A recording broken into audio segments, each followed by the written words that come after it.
Let me ask you something, because some people have mistaken you for a Channel 9 executive. You do not work with Channel 9 in any way, do you? No, I was asked to come here.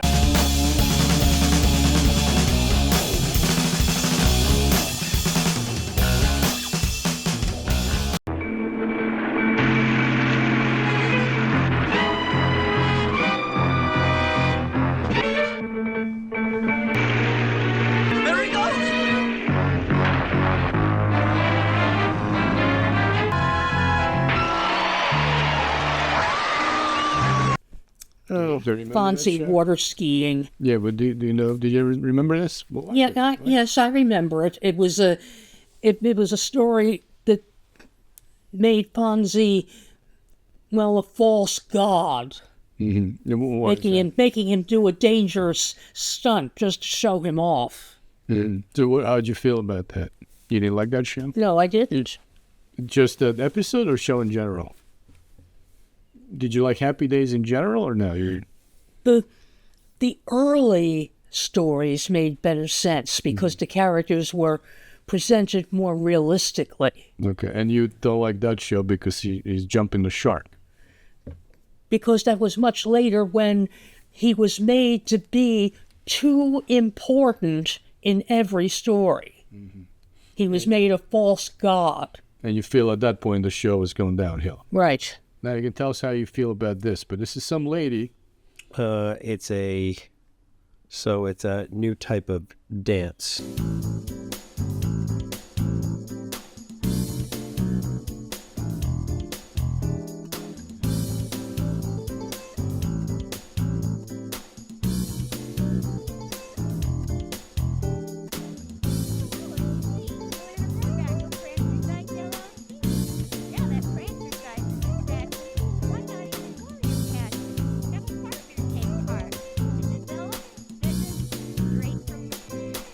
Making like birds.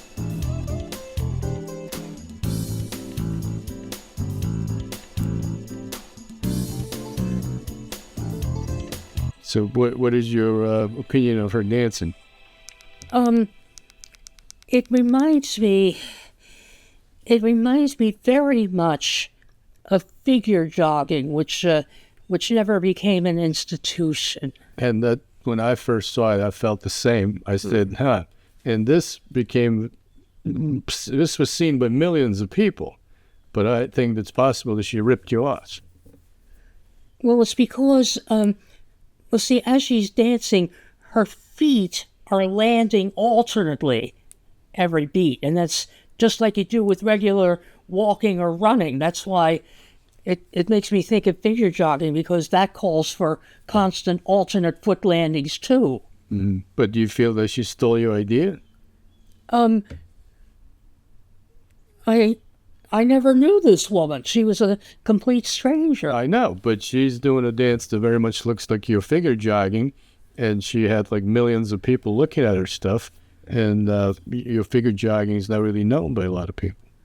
I don't know if she ever saw any figure jogging footage of me. Well, wait a minute. If she saw that one episode when I was on the Jimmy Kimmel show, that was the kind of movement he asked for.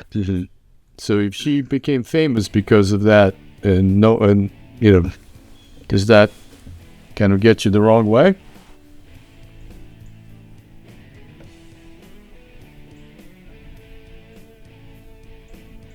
You have to wonder if there's any copyright infringement there. Yeah.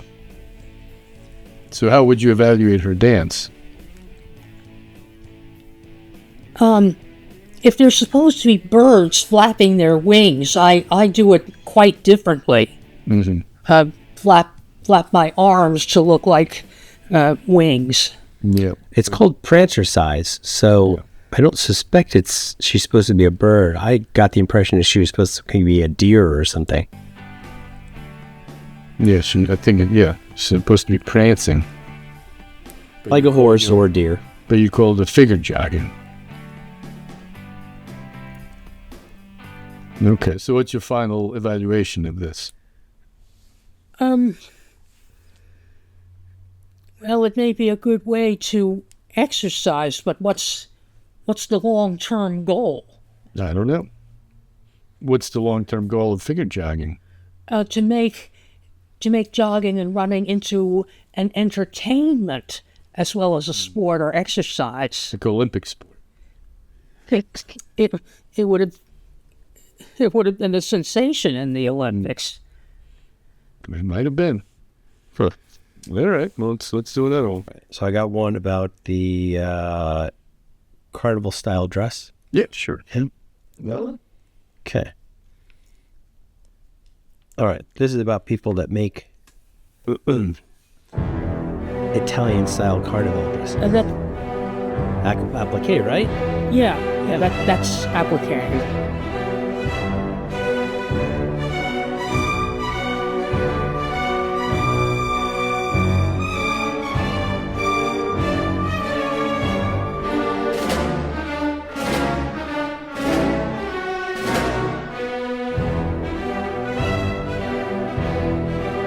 so what do you think of that?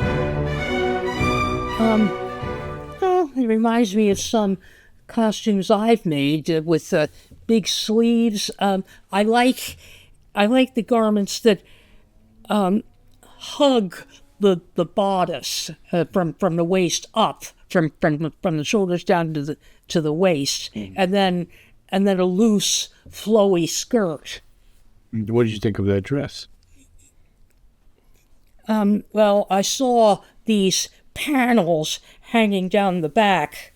You see, I wouldn't want to do that because if the street's dirty and you have to go up and down stairs frequently with those flaps dragging along, they'll get all dirty. So it's not practical. But how do you feel about?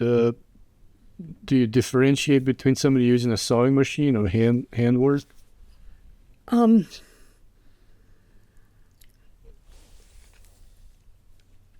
Well, obviously, the machines are much more complex than any I've ever used. But it doesn't matter to you if somebody is doing, like, you don't put more value in hand work versus the machine. I didn't quite understand. Would you think that somebody using a sewing machine would be less of let's say, art than hand sewing? Well, using a machine to sew the pieces of cloth together and do all the decorating by hand, yeah, that's essentially how I do You it. could use the machine as well. Okay. Now we have one from the old days. Okay. Well, I am aware of this cartoon, Suzanne. What is it? You are dressed like Underdog for a particular reason? I'm here to give a dance impersonation of this TV cartoon superhero who originated in '64. I selected him because, like Superman, he was supposed to fly. I originally had seen the 50s Superman TV series and had been attracted to the flying element. So when Underdog came out later, it was a natural. But I'm much more serious in it than the original cartoon character ever was. Let me ask you something, because some people have mistaken you for a Channel 9 executive.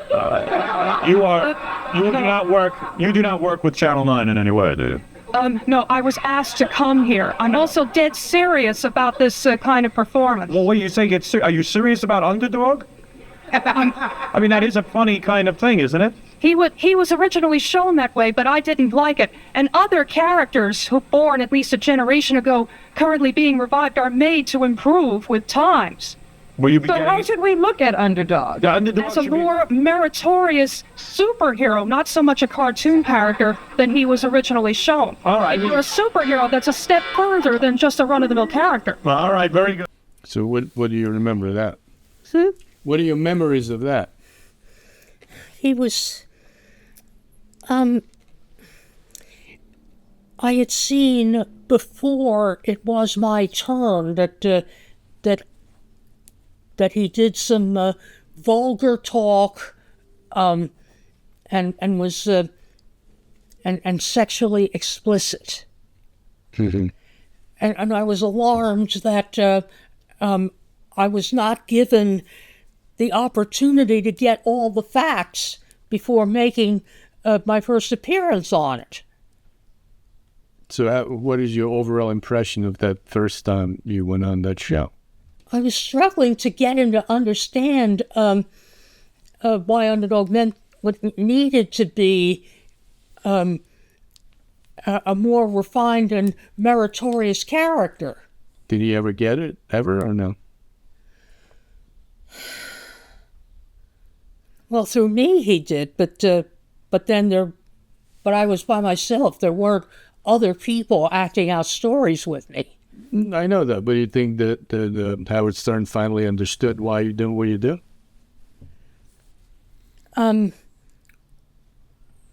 Well, that raises this question: how soon do you think he finally understood? Was it? Well, did he seem to do it right away because he continued to be disrespectful and silly, or do you mean after years and years when he finally had to give up satellite radio? Well, I think he's still on satellite radio.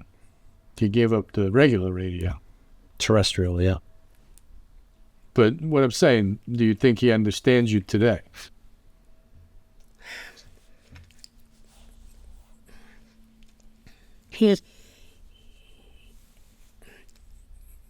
I think he's haunted by his.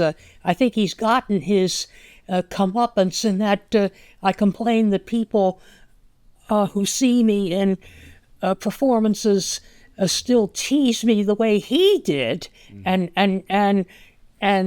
I'm told when he's on the air, he pleads with the listeners, leave her alone, show her some respect. And then when he keeps hearing that people are still bothering me because of what he did earlier, then he gets his comeuppance.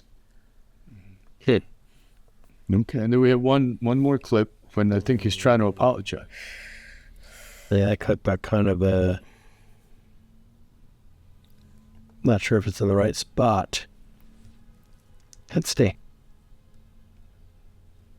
And she's going to punish the adversaries. Excessive fantasizing and, well... How does Underdog Lady, though? That's Underdog is escapism and fantasy.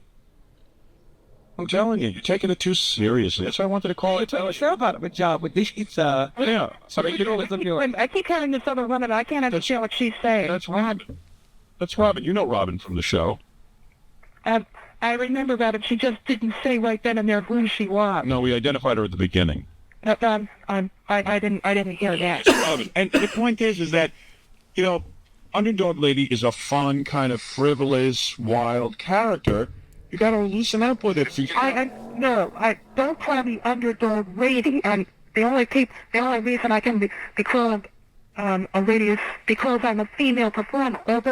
Although Underdog is male, I prefer not to be called Underdog Lady. Just if I'm to be addressed as the character I'm doing, it should be just simply Underdog. Okay, Underdog. So I listed precedents in which female performers portray males without being put down for it. I wasn't putting you down. Of Peter Pan, that's standard musical. Remember, Lord Adams, Mary Martin, Sandy Duncan, and Debbie Reynolds have all done it, and no one looked down upon them for it. I don't look down upon you. Actresses. You don't think I look down upon you? I like you. I think you're funny. I think you're... Was that Howard who was talking? Yeah. Well, see, he was. I was doing my hardest to make him see the light, and he chose to continue to be disrespectful. Because he called you Underdog Lady? Yes. Because you don't want to be called Underdog Lady. No, I don't. Because he invented the expression. Mm-hmm. Well, I definitely have a fundamental difference in viewing the character. Yeah. What if somebody else invented the expression? Would it have been better if somebody that you liked invented that expression? I still would have told him or her no, because that's not the way the character's name goes. Mm-hmm. It should be just Underdog. Yes. Right. Not Underdog Man or Underdog Lady. Right. Just Underdog. And you heard me quote. You heard me say how some outstanding female performers did Peter Pan without being nailed for it. Yeah, you're not going to call it Peter Pan Lady, right? You're just going to say Peter Pan. Yeah. Here's a question for you. There's Superman, and there's also Supergirl. Yes. Can you see a female underdog being an actual character, considering that, underdog is very similar to Superman? Would there be a female underdog? No, I can't, because that way there would be no need for his down to earth girlfriend Polly. Right, that's true. And she's a dog too. Huh? She's also a dog, right? She's a dog. Yes. Okay. And if there were a female underdog, I would hate to think about what names they might give her. Okay. Well, thank you, Suzanne, for looking at stuff and telling us your opinion about it. Thank you for the opportunity. And I guess now we'll go have some lunch. Yes. Well, it's Dinner. well, it's just past 4:00. We can have an early dinner. We'll call that a dinner Or Dunch. or dunch. Because it's in the middle, so, Yeah. Yeah. Well, thank you, Suzanne.